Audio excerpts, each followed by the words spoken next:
Good morning, everyone. Welcome to Spirit Sessions, A View of the Light.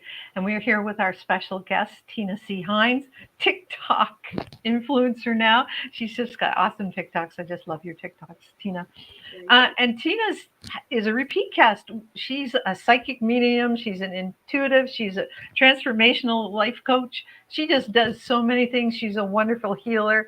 And she's here all to talk about soul care being self love being soul care, and how this makes us better in the world and makes the world better when we take care of ourselves. So, welcome, Tina. We are so pleased to have you here. And please share with us a little bit of your background and everything that's been going on in your life and your new events. And Yes. just give us So a. it's always great to be here with you, ladies. So thank you so much for inviting me back again. I feel honored. So a little bit about me. I started coaching about between 10 and 12 years ago. I've gone through my own personal transformation of my going through depression as well as my awakening at the exact same time. So confused of which was which, didn't know what was going on. But as I started coming out of it and gaining a greater understanding of the family history of I like to call them my special gifts, knowing that I am actually a fifth generation intuitive, clairvoyant, medium, and empath, and learning how to navigate the world, but also focusing on the healing work that we as women must give ourselves some grace in doing. And in addition to doing the healing work, but checking in with our vessel and identifying where the care is needed. And that's one of the reasons why I thought this topic was great of soul care is self-care. Working with women, it has given me such a pleasure to be able to pour into them in order for them to help them gain clarity as well. Those breakthrough aha moments are absolutely amazing. And doing the classes or the private sessions or even the healing retreats is very rewarding for me because I get to see up close and personal the transitions that the women make. I love that. I love that so much. It's such an awesome space to be able to hold for others the way that you do that. It's beautiful. Can you tell us a little bit how you, like, what were some of the awarenesses you had in coming into owning your skills and abilities? Like, how did they show up for you, and how did you transition into really, like, holding space and being empowered in them? What's so interesting about this is we have to remember that, and I speak about this often, is everybody's gift is different. We all have intuition. And then to take it a step further, we have these abilities that are, I don't want to say, I guess I could say unique because each one of us may have a practice that's different. Like I focus on the mediumship of connecting individuals with their loved ones who have transitioned, or the gift of knowing, where somebody may focus on astrology or numerology. And I'm like, that's not my area of expertise. So I'm going to find you a resource to get you to do that. To open myself up and be receptive, that was the first step of recognizing that what role I play. And we all have different spirit guides, and my spirit guides happen to be my grandmothers. And there are some people who learn by doing, there are some people who learn by books, and they 100% have been guiding me. One of the things that I heard was, we didn't learn by using a book, and you're not going to learn that way either. We want you to practice, because by you practicing it, you'll get to see where adjustments need to be made. So opening up to being receptive of, I can hear, I see dead people. Like, just remember that movie of like, I see dead people. Well, shit, I see dead people. And, opening myself up for that. And then also, it's like, how do you share this with people without them thinking that you're going crazy? And for a period of time, that was what I thought was, I'm going crazy and I need to go put myself in a hospital. But what was fortunate was I have a family member who's mature, I like to call them mature, who was able to help guide me and help me gain a better understanding. Like, no, you're not going crazy. And this is our family gift, and not everyone has it, but you have it, and yours is up there. So I'm like, okay, so I've opened myself up to it, opened myself up with sharing the practice, but now I'm like, how do I integrate this into what I'm doing? And recognizing that although I didn't find out until I was an adult, that because I was in my late 30s when it revealed itself to me. Whereas some people, they happen to learn when they're younger. And opening myself up as an adult. And then as I started reflecting on my past history, I could say more so in corporate America, where I would have people come, women come to my office and asking my insight. And I'd sit there like, why are you coming to me? We're not even friends. But you're always at my office. Like, we're not even besties, but you're here in my office. And then I just started having women come to my home. And we just started having discussions about some of life's challenges and how do we navigate and work through them. And it's through those discussions where the gateway was open for me to begin this journey of helping women heal. I was wondering why women? Why is it so hard for women to realize they need to be healed and to not just, we've been taught since we were young, or at least I was, you just, if you have lemons, you make lemonade. If you just keep on pushing through, you pull up your big girl panties. Why is it so hard for us to ask for help, to look for healing? We know that right now we're in a patriotic society, and that we've kind of been pushed down. Is that one of the reasons why? We learn a lot through observation and conversation. And through observation and conversation, we sort of take on a lot of what we learned growing up and a lot of what we may have read. But we walk around with this invisible cape, superwoman. And because we have because we exude the energy of I am strong, the strong woman doesn't ask for help. The strong woman does it all herself. Right. The challenge with being the strong woman is when we do need help, it's challenging. I don't like to use the word hard. It's challenging for other people to help us because they may feel like they're not going to do it the right way. It's also challenging for us to ask for help because they're not going to do it the way we would normally do it. So we get into that mindset of, I can do it better myself. And sometimes we're not asking the right people for help. We keep having the expectation of our friends, our family members, certain people. If I ask you to help me, you're going to immediately respond and help me.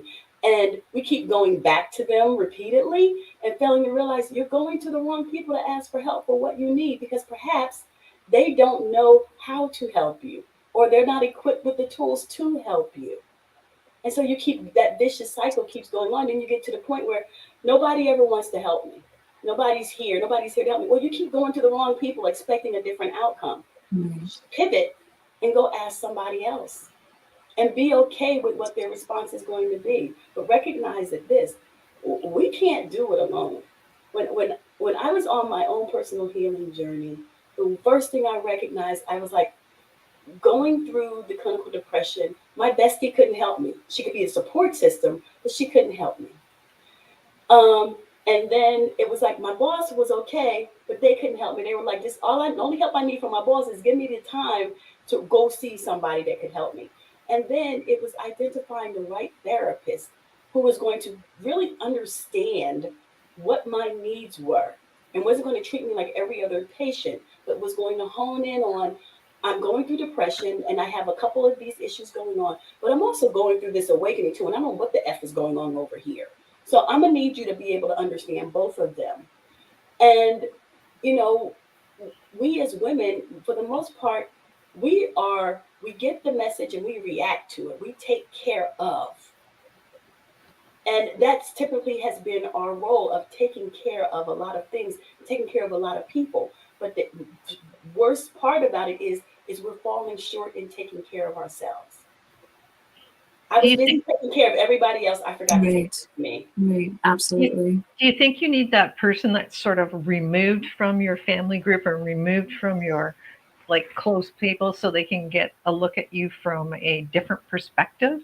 And maybe that you can hear their words differently because they can see you from outside, like the way you always project to other people. I mean, is that part of it too? Well, also it's like, are you willing to be vulnerable enough to share?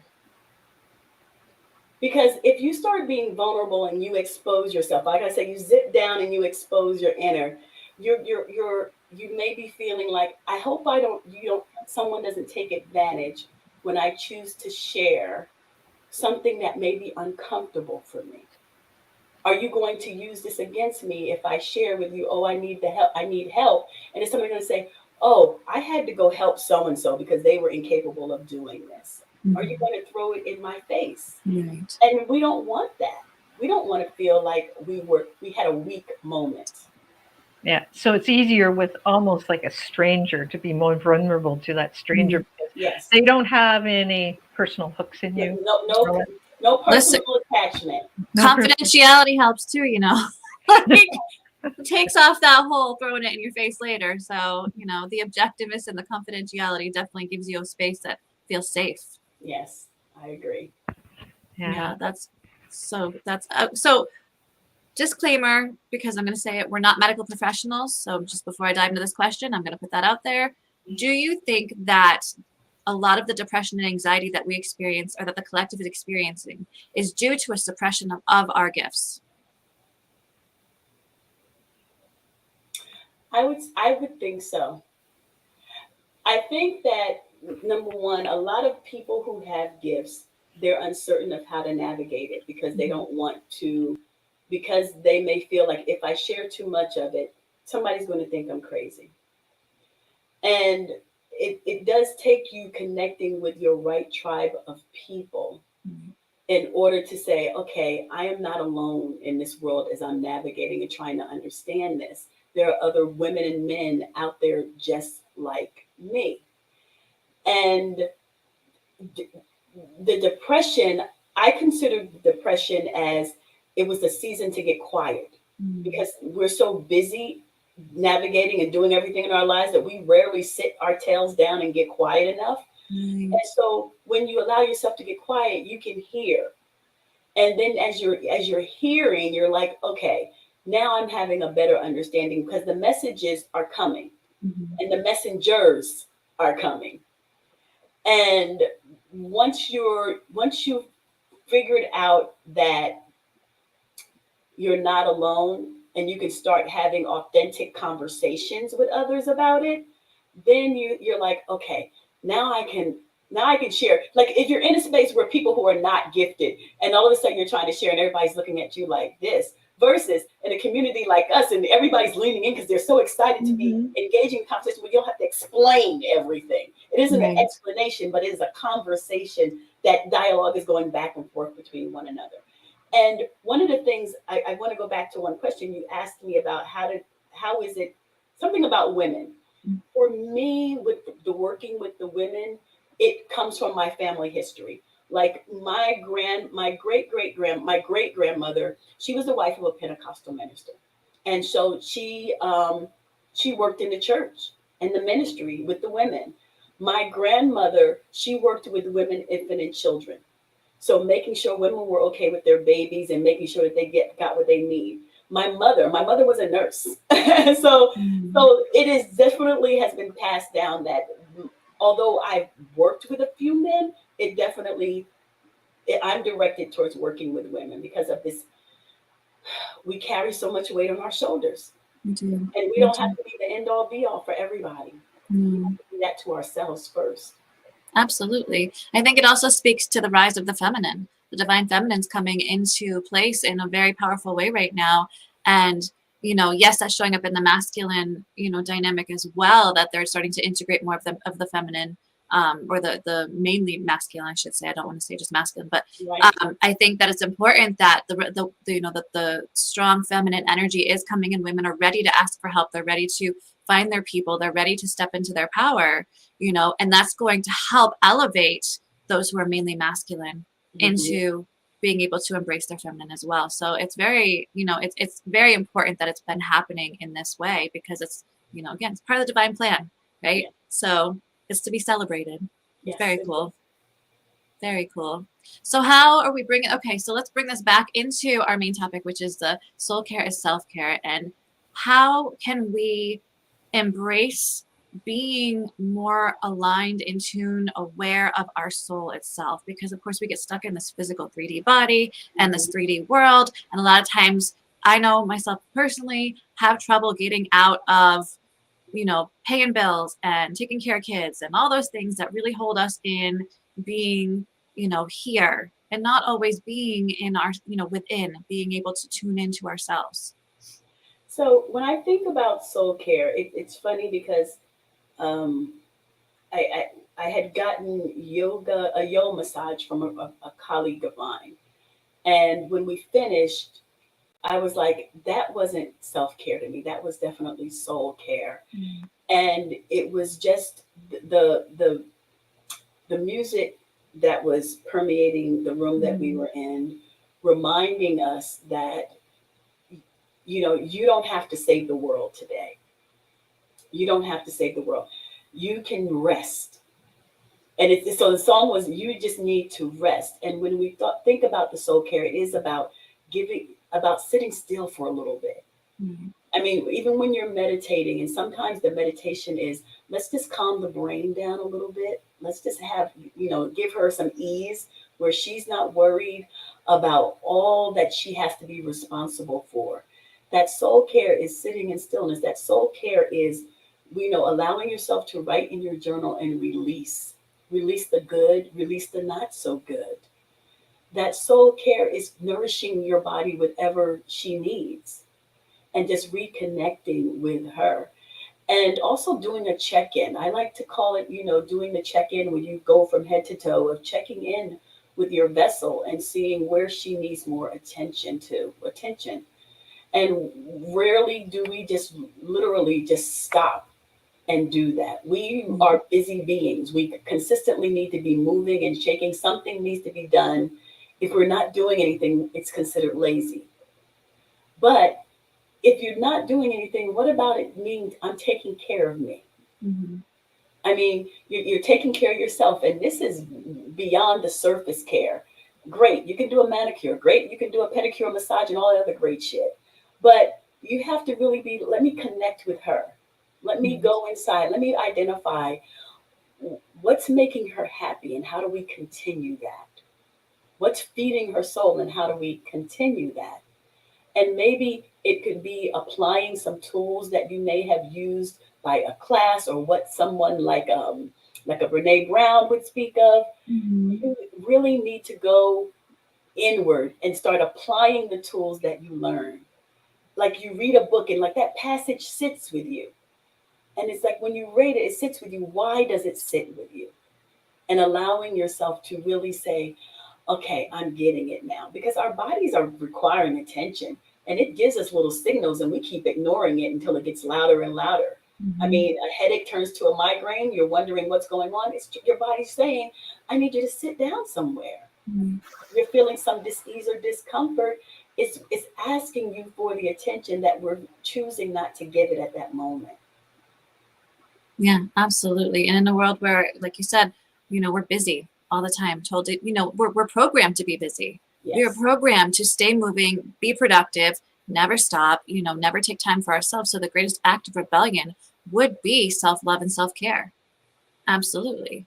You know, because then once we're doing that, we find that we can turn off the noise. We can slow down. We can tune into ourselves. We can follow what's right for us and not be stuck in that hamster wheel, right? Yes. Mm-hmm. So, I mean, that's where the real power comes in, is when you're taking care of yourself, you're being empowered. When you're Yes. taking care of yourself, you are standing in your truth. When you're taking care of yourself, you are able to be who you truly are. And so, you know, this is just such a, it's time for us to really shake off all of that old paradigm shit that we've been holding on to and thinking that we need to identify with, and, you know, let ourselves be restful, let ourselves be calm, let ourselves be, just be, right? Let ourselves be who we want to be authentically Mm-hmm. versus the image that we want to portray to the rest of the Right. world. Right. It's amazing when we allow ourselves to be that person because then it's like you can tell the truth multiple times, but each time you tell a lie, it's in different versions. Well, each time that you come out, you open yourself up, it's a different version versus being authentically you. Authentically you may not, I don't want to wear makeup today, but even though I don't have makeup on, what I feel on the inside is positive and my energy exudes that. I don't need the help of the extra makeup to give me that positive outlook or what people view me as I'm walking down the street. Allow yourself to be authentic you. And that, even that is a part of your soul care. Like when you're walking around and there are moments where you may feel like I'm not having a good day. But all of a sudden you're like, you perk up. I see Bex in the grocery store. Oh, hey, Bex girl. Hey, how you doing? Like everything is great in the world. And in the inside, you're caving like, I can't wait till Bex walks away so I can be like, ooh, okay. So, I mean, just be your authentic self, good, bad, or indifferent, because we are human. We are human. And we shift sometimes with the wind. And guess what? That is perfectly fine. And we have to be able to get comfortable with that. Yeah, absolutely. So can you bring us into a meditation maybe where we can really connect with our soul?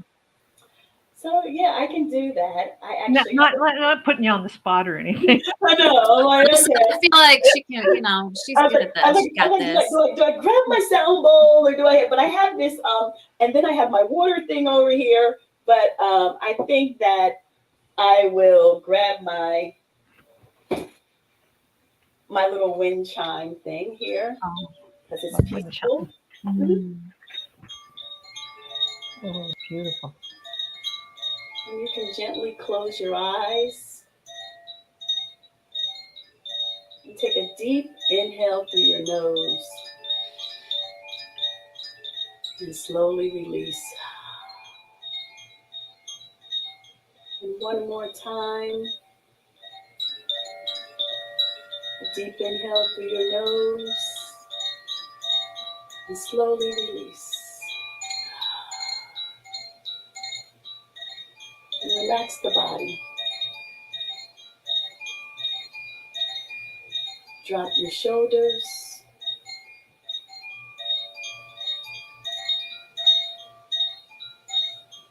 And be present in this moment.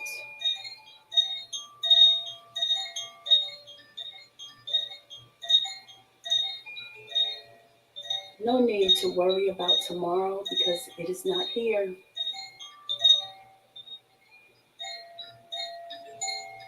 And no concern about yesterday because it is long gone.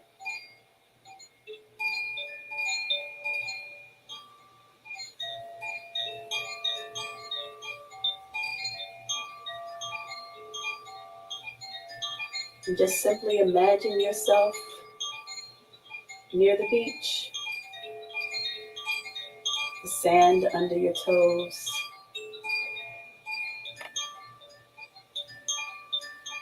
the turquoise water of the ocean gently touching your feet.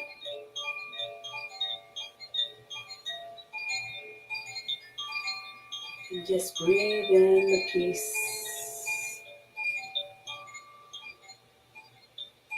Peace. Peace.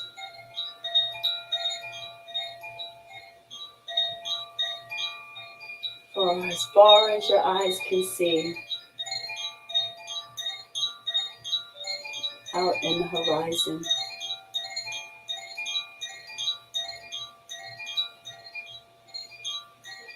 what do you want to attract? What do you want the universe to position in front of you?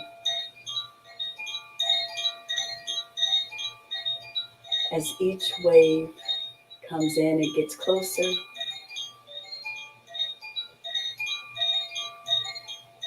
do you seek peace? Do you seek love? Do you seek abundance? Invite it in and know that it gets closer. Deep breath in and exhale out. And slowly but surely,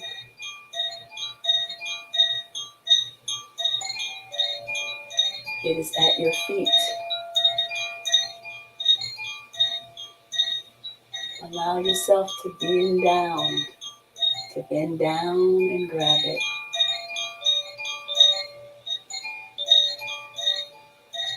And as you hold it in your hands, stand up and sit and stand in gratitude. Thank you, universe. I appreciate you. Take a deep breath in and slowly exhale. And now you're going to turn around and come back to this space, carrying whatever you invited in. Deep breath in and deep breath out.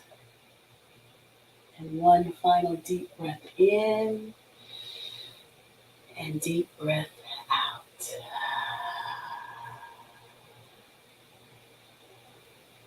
Wow, that was so awesome. So glad we have this on podcast now so I can listen to it again totally hear.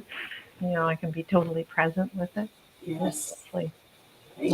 I didn't want to leave the beach. Stay there longer. Speaking of beaches, I could see the beach because I've seen the pictures. You have a retreat coming. Oh my gosh, I love your travels. Oh. Yes. So every year I started doing a healing retreat for women back in, it's probably been about 10 years that I've been doing healing retreats for women.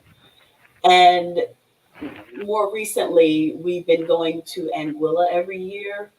And Anguilla, British West Indies, is a peaceful, tranquil little island not far from St. Martin. And the ladies come there to work on themselves for 5 amazing days. And we start our days with guided meditation. We do poolside meditation, and then we talk about a variety of subjects. In our conversations over breakfast, we start to focus on what our theme is for the day. And then we add on to that theme through the activities that we do. So there are occasions where we may go to the beach. They may have beachside the beachside massages, and a variety of activities. And we end our day doing a specific exercise. Each retreat is geared towards what the women who are participating or have expressed more guidance in. And it is an intimate setting. So I keep it intimate to allow everyone to have the gift of free will to speak freely and feel comfortable and safe in what they choose to share. And I also keep it in a private villa because I want them to continue to build that relationship, not just with themselves, but with one another.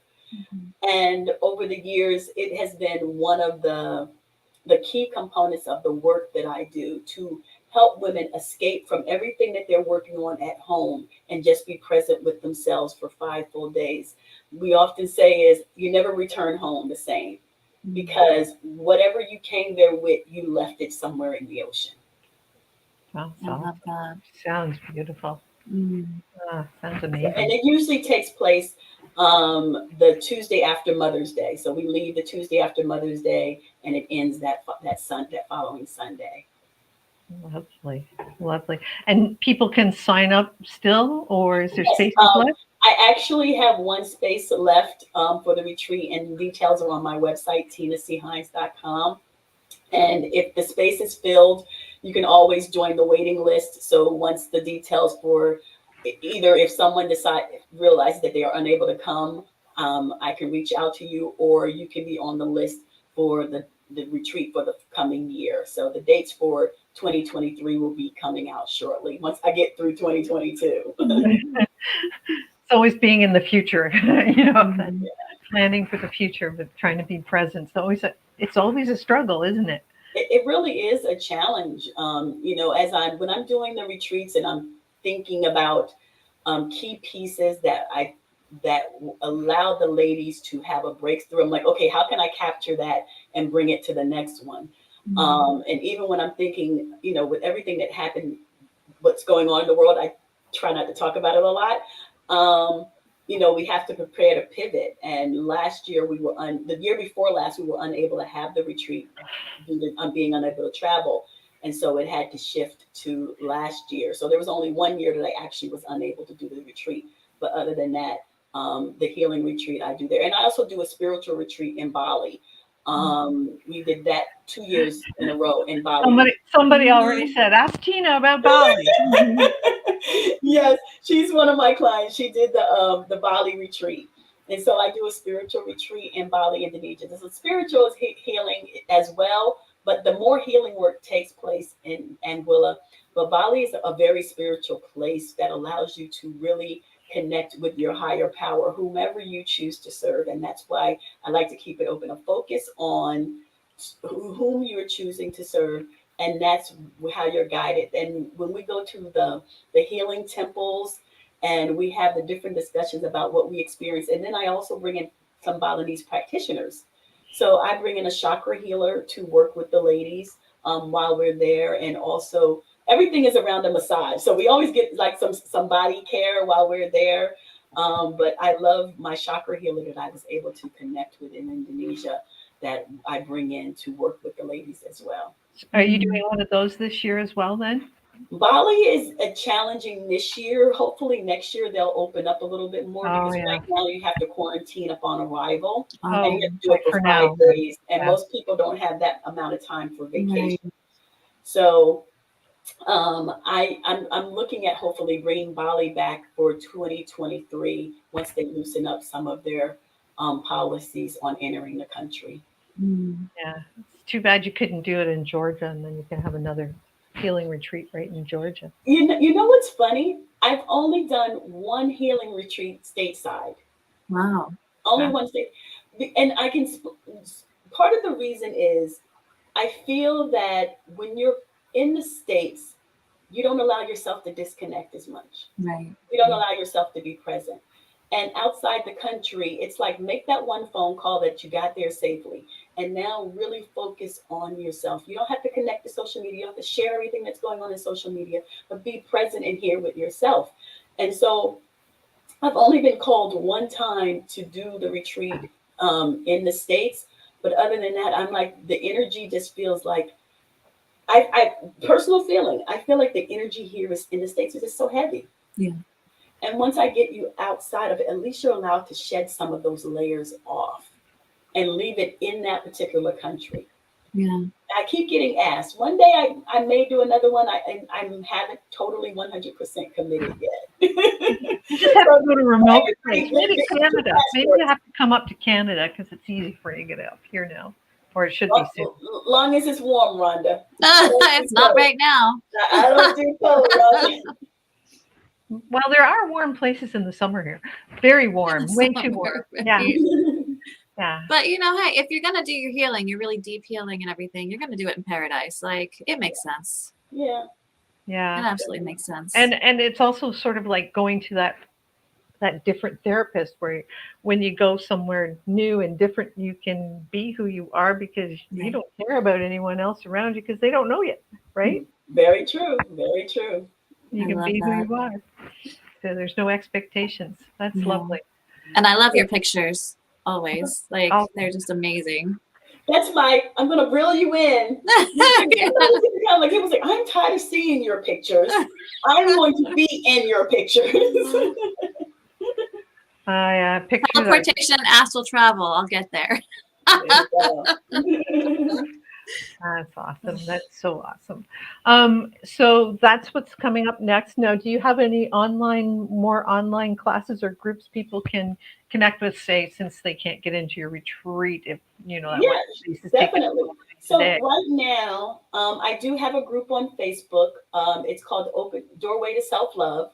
And it focuses on self-love. And I hop in there and I do Facebook Lives and sharing different quotes and pieces of information. And I give homework every now and again. for you to focus on your self-love. Recently, I gave homework where every day for 30 days, they had to write down one thing that made them happy in the day. And it's funny because people are like, oh, that's hard to do. I'm like, it's not hard to find one thing that made you happy. It's hard. The hard part is you taking the time to do it. So I have the community. Right now, I'm teaching a mindset course, and shortly I will be doing my Yes to Healing class. That always cycles back around because new women keep coming in and seeking that healing. In addition to that, I do my private coaching if anyone is interested in the private coaching as well. And I do my distance intuitive readings and healing sessions virtually as well. So those are a couple of offerings that I have coming up. I don't have, I have the Art of Self-Care, which is a guide that I created. I have to put the link actually on one of my pages because I sort of made it exclusive for a minute. But I like to keep things to my chest for a little while. And so these are a couple of ways that you can still get access to me. And you're on TikTok. And I'm on, I forgot, and I'm on TikTok. Oh, I know. Love your little. I enjoy TikTok because it's sort of like my little outlet to sometimes what I think. It's like a journal, right? Yeah. And I'm like, oh, let me create a video for this TikTok, for this image. And so it's like my little outlet where I get to have fun and connect with some new amazing people that I may have not had access to on Facebook or Instagram. And I'm enjoying being able to share messages that inspire and motivate individuals who watch them to make shift in their lives. And that's my ultimate goal of being on the platform. Yeah, I dance, yeah, I make jokes, but ultimately it is about the healing work that that you're willing to do. And if you want a straight no chaser, little bit of a no filter coach, that's the work that I do. We all deserve authentic happiness and we're all worthy of having it. We just have to decide what are we willing to do and not give up to get it. And recognize that the trauma that we were experiencing in the past, we shouldn't allow it to hold us hostage in our future. Like one of my sayings is your pain is causing problems in your present.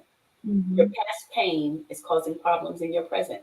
Why do you give it so much power? Why are you giving it that much power? Because there is so much greatness out there in store for you. You just have to be willing to do the work and reach out and grab it and not give up. True words were never spoken.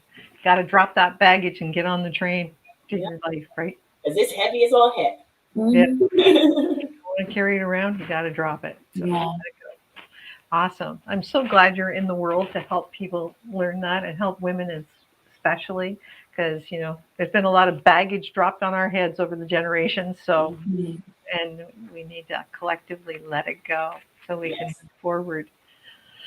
Bex, you've got some special questions. I do. I don't think we prepped you though, so surprise. That's okay. She's good. I have questions. All right. So the first question, if you had to choose a song to be the theme song of your life right now, like it doesn't have to be your whole life, just right now, what would that be? Like, what's your song? What's your jam right now? Oh, my theme song is Beyonce, I Was Here. There you go. Love that. Here. Yeah, absolutely. Good choice. Okay, second song. This is easier than I thought. Second question. What's your favorite crystal you're working with right now? I have them around me, but one of my most consistent one is my black tourmaline. I love black tourmaline. I have her everywhere. I mean, that's gorgeous.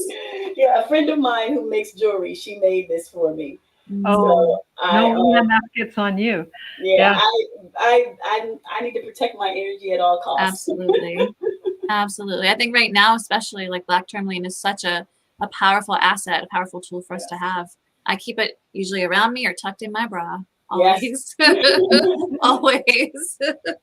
All right. And the third question, have you ever experienced extra dimensional intelligence? Meaning, have you had visitations or seen UFOs or anything along those lines? Well, if we include the dead people that visit me, yes. UFOs, no. UFOs, no. But the dead people who like to come and chill out in my house, yeah, there are plenty of them that hang around. It's like a party every day. Always. It's never a dull moment. And it's funny because I went out to brunch with some friends yesterday, and one of the persons started sharing about one of her siblings who transitioned. And I'm like, every time someone mentions it to me, here they come showing up. And I'm like, okay, I'm not trying to make the whole table cry today, but Right. here's what's going to happen. How do you turn it off? How are you able to get peace in all that? So typically, sometimes I don't turn it off because I know that the message needs to come through for that person because they need it at that moment. But I do ask permission to share. You know, I make people aware that I do have this gift, so they're not surprised. Right. And when I'm here, when I'm doing my own self-care, soul care, I'm pretty good of not attracting it. I mean, there are occasions where some I used to have a client, her father would always come and hang out by my fireplace, smoking a cigar. It would crack me the heck up. I'm like, your father's here. What'd you do?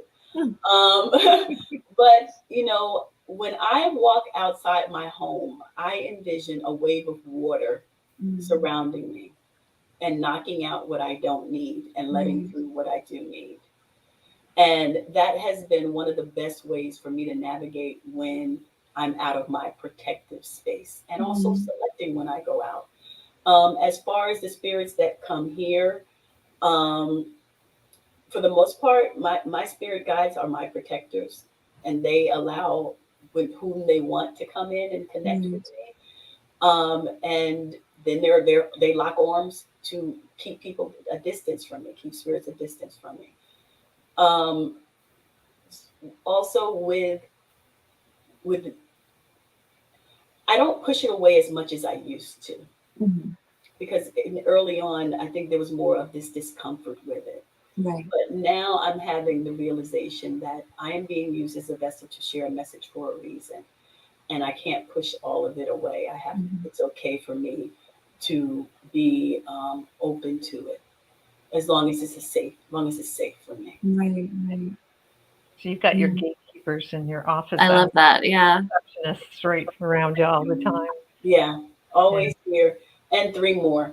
So it's the 4 of them and 3 more. But that's, that's soul care too. Absolutely. Is making sure that you are comfortable with, what's coming through, that you ask, like Rhonda reminds us to make sure we ask, because we don't always remember to ask our spirit guides to step up for us, or, put them in place and call in the angels or whatever it is that you work with. Yes. Being able to set those things out there so that when you go out in the world, while there may be harsh energy out there right now, you're able to be okay. You're able to maneuver it with grace and ease and not be bombarded all over the place. And that's so important. It's no longer overwhelming as it used to be. Early on, it was overwhelming. But as I said, my grandmothers made sure initially they were not allowed to get near me. Like even my own relatives who had transitioned, they would try to reach out to me, and my grandmothers are like, no, you can't touch her. Right. Good. And so knowing that I have this wall of protection, or this water of protection around me, doesn't make me obsolete of what can come near me. I'm just clear about that. But I have this different level of awareness that I always feel protected. I love that. That's so important. important. And that makes all the difference too, right? If you feel that you're always protected, then it just the anxiety of those gifts just drops, because you know that you can step away at any time and not have to worry about it. Right. Yeah. Like we talk about the 2-4 o'clock in the morning wake up calls. Yes. Yeah. And I'm like, this is some BS because I'm really sleepy. But I mean, I still complain about it, but I recognize that that's part of the journey. And it's in those quiet moments where the messengers are able to get through loud and clear, versus during the day when I'm busy doing so much that I don't stop and listen. Yeah, your filter's definitely down when you're sleeping, so it makes you that much more able to, but maybe make a compromise with them. Say, if you're going to wake me up, I'll write down the message, but you better help me get right back to sleep. You know? Usually that's Native American flute music. I have one on speed dial. Click that, and then I There you go. You're done. Yeah. Yeah. I know. It's great. I love that. Thank you so much for hanging out with us today. It's been so much fun. Always a pleasure to be here with you, ladies. Always a pleasure. And I appreciate you reaching out for me to share with your audience. It's always great to be able to be in a safe space to share this amazing work that we are all doing to help others. We are all messengers, and there are some people who are still trying to navigate understanding the gift that they have. Right. And it is through our help that we're helping them gain a better understanding. So I Absolutely. appreciate you all and the work that you're doing. Thank you. Well, we look forward to having you back again. I know we will, because we just love hanging out with you, and we love hearing your stories and your experiences. It's such a blessing to be able to know you and to share you with our audience, and excited for your upcoming events and everything. So it's very cool. And we hope that our audience members will reach out and connect with you more, because it's definitely something that we could all benefit from having in our lives every day. Yes. So thank you for that. Thank you so You're much. very All right, I welcome. have one announcement real quick, which is the winner of last week's Share It Out, who we have changed it up, people. We are not doing the sessions with each Rhonda, Teresa, and I. And Teresa, we love you. We hope you're feeling better. We are giving out now to the winners a meditation that we have done. So this time it is a soul spa meditation, and the winner is Lynn Hess, and we will be in touch to send you that meditation, and we hope you enjoy it. And it was a really, really amazing experience for us to be able to bring that meditation together. It highlights all three of our gifts, which is really cool. So we're excited to be able to share that with our audience members as well. So make sure you guys share this out so you can have an opportunity next week to be the winner. Yeah. That's awesome. Yeah. So I'll be in touch. Thank you so much. And I hope everyone has a great day. And to get a repeat of this, you can watch the show again. You can watch it on YouTube, or you can go to Spotify or Apple Podcasts and get it on the podcast. And please follow and like and rate our show. It all helps out. And thank you, everyone. And we'll see you next week. Thank you, Tina. You're welcome. Bye-bye. Have a great day. You too.